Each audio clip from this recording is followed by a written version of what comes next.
Okay, so let us summarize what we've learned so far and discuss what is it that allows societies to rise and fall. So we'll look at three phases: the rise, the decline, and the collapse. Okay, so when I mean decline, I don't mean like things are getting worse. I mean things aren't improving, okay? So rise is when things get better, decline is when things are stagnant or getting slightly worse, collapse is when society is about to fall apart, okay? So if you look at these three particular phases of society, there are different characteristics. When a society rises, it is first and foremost open. Open just means that you have opportunities for social mobility in the society. If you're a poor person, you can make money. You can become wealthy. Your talent is appreciated. It's a meritocracy. It's innovative.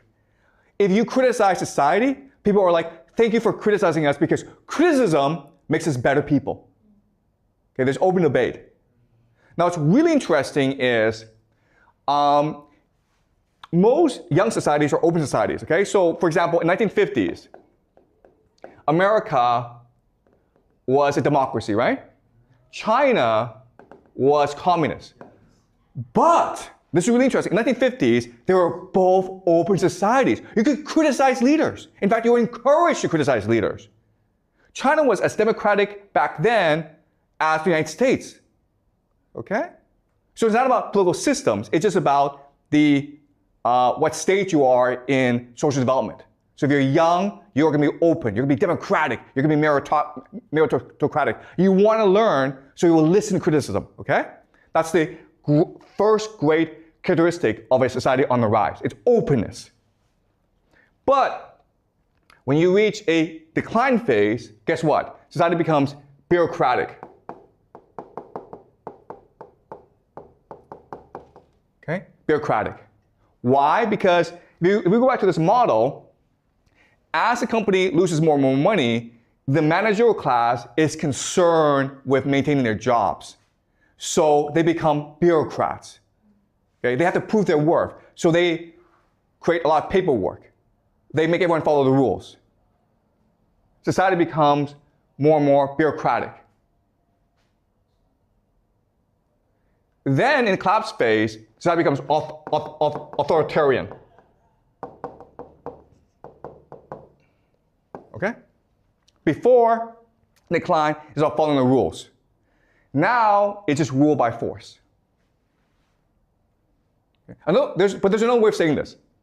In the rise phase, what matters is the consent. Okay? So these three groups, the elite, the middle class, and the people, they're all working together to improve society. There's consent. But when you hit the decline phase, now there's deception. And then when you hit the collapse phase, it's coercion. So let me give you an example. Let's just say we are in the rise phase, right? Well, we want to go to lunch. So we discuss where we go to lunch. I want to go to McDonald's, but you guys want to go to Pizza Hut or KFC. We have debate, and then eventually we vote, and whoever wants to go, like the majority wins, okay? That's the consent phase. When we hit the decline phase, deception, I'm the teacher, so I say to you, hey guys, let's go to McDonald's because Wang Fei will be there, or Jack Ma will be there, or it's free hamburgers today, okay? I'm lying to you to get what I want. And then in the collapse phase is, I say to you, I'm the teacher and I will beat you up if you don't listen to me. Okay? So in the rise phase, what matters first and foremost is unity of the people. We're all working together. There's empathy. There's concern for other people. I want to be your friend. We need to work together to make society better, okay? But in the decline phase, it's really about stability. It's about making sure that society maintains a status quo. Okay? When we reach the collapse phase, it is survival. Screw you. I want to live, and if I have to kill you, I'll kill you. All right? So this is a map that shows us what happens when society rises, declines, and collapses. Now, what's really interesting about this is the timing, okay? So if you actually look at societies, the timeline, it goes like this, okay? There's a steep rise, the decline is slow, and the collapse is sudden. So people think, oh, decline, things get worse, but we follow this trend, we'll still be here, but actually the collapse happens really fast. Why? The reason why is this system cannot survive external shocks. So external shocks is a perfect storm of crises. So another way of saying this is, maybe society prepares for, okay, if there's a plague, we'll do this. If there's a climate crisis, we'll do this. If there's a drought, we'll do this. If there's a war, we'll do this, okay? But what society is not prepared for is these things happening all at once. The plague, the drought, war, revolution, they all happen at once. It's a perfect storm. And that's what leads to the collapse, because society is not prepared for this. Okay? And why is society not prepared for this? Because when you hit the authoritarian phase, you're not allowed to criticize the system anymore. The problem are those who speak out. The problem is those who point out the problems of society. In the rise phase, those who criticize society are the heroes.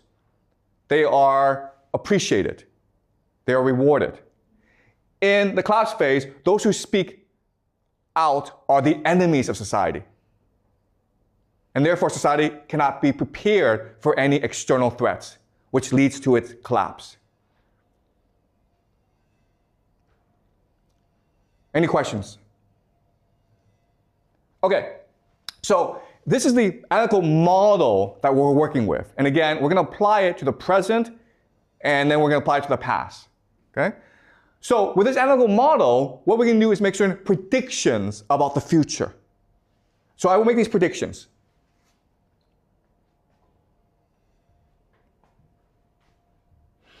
And I expect these things to happen in the next 5 to 10 years. 5 to 10 years. Or 10 to 20 years. Okay, I don't know the time frame, okay? But I expect these things to happen. Okay, the first thing that's going to happen in the Western world is decline of democracy and freedom.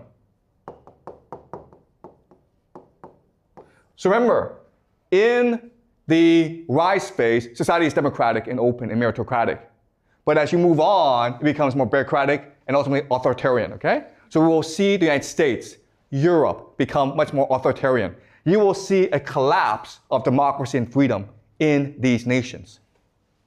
And already we're seeing this happen in the United States, where Trump is using more and more military to resolve issues. Right? So that's the first prediction. And this is going to happen throughout the Western world.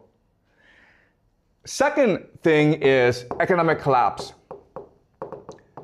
So as people have less and less right to speak up, they feel less invested in the system, they're less willing to work. Therefore, you have economic collapse. People don't believe in the system anymore. Okay, the system is in crisis. This will lead to immigration. The government is like, you know what, if the people don't want to work, screw them, let's bring in immigrants to do the work. Okay, let's replace our population. But the people are not going to sit back and take it, right? This leads to civil war.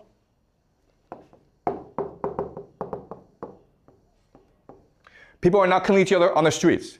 And the government is like, you know what? If we continue to let them fight, eventually they're going to come after us. So what we'll do is send them off to like these stupid, pointless wars overseas. Okay? So now you have stupid wars. Stupid foreign wars. And these are my 5 predictions for the world for the next 5, 10, 20 years. Okay? Europe and America will see less freedom and democracy. There'll be economic collapse, increased immigration, civil conflict, and then ultimately stupid foreign wars. And I'm not saying this happens in a sequence. I'm saying you'll see all 5 things. Okay? But they may happen in different order. Any questions? Was this clear to you guys? Yeah, thank you. Is there any chance that the government tries to use a war to distract the people? Like they're trying to hide all of the collapse of the society and their country? Yeah, that's a great question. And the answer is, that's what wars are for. It's to distract the people, right? Because if you don't distract the people, they'll come and revolt against you. So you either send them to a war, or you could have a French Revolution on your hands. Right? That's your option. War or revolution? I think war's the better option. That's why we're heading into a world at war. Why not revolution? Okay, no, I'm saying, like, if you don't send the people to war, they will revolt against you. So you send them off to war to distract them, to get rid of them. But what if they're right? They don't care. Okay, there's no right and wrong here, okay, guys? Okay, all right. Okay, I apologize, okay? But one thing that you will learn in my class is there's no right and wrong. There's no logic, okay? It's not like, it is immoral to send people to war. I know that, thank you very much. Okay, but I'm trying to explain to you how power works. That's the theme of this course. I'm trying to explain to you how people in power think and behave. All right, and again, I keep on saying this. I don't know if I'm right. But what I'm doing is I'm presenting a theory, a model that we can use to make predictions. And if these predictions work out, if it actually happens, then our model, there's some accuracy to our model, okay? We'll have to refine our model, but there's some accuracy to it. But hey, if tomorrow Trump, Putin, Xi all get together and says, let's be best friends, then I'm wrong, right? Okay? So that's what we're trying to do in this class. We're not trying to argue what is right, what is wrong, what is just, because quite honestly, it doesn't matter, right? Morality doesn't matter here. It's about power. We're trying to understand how the world works. And if we do that, then maybe we can work together and build a more just world. But first we need to figure out how the world really, really works. Okay? Any more questions?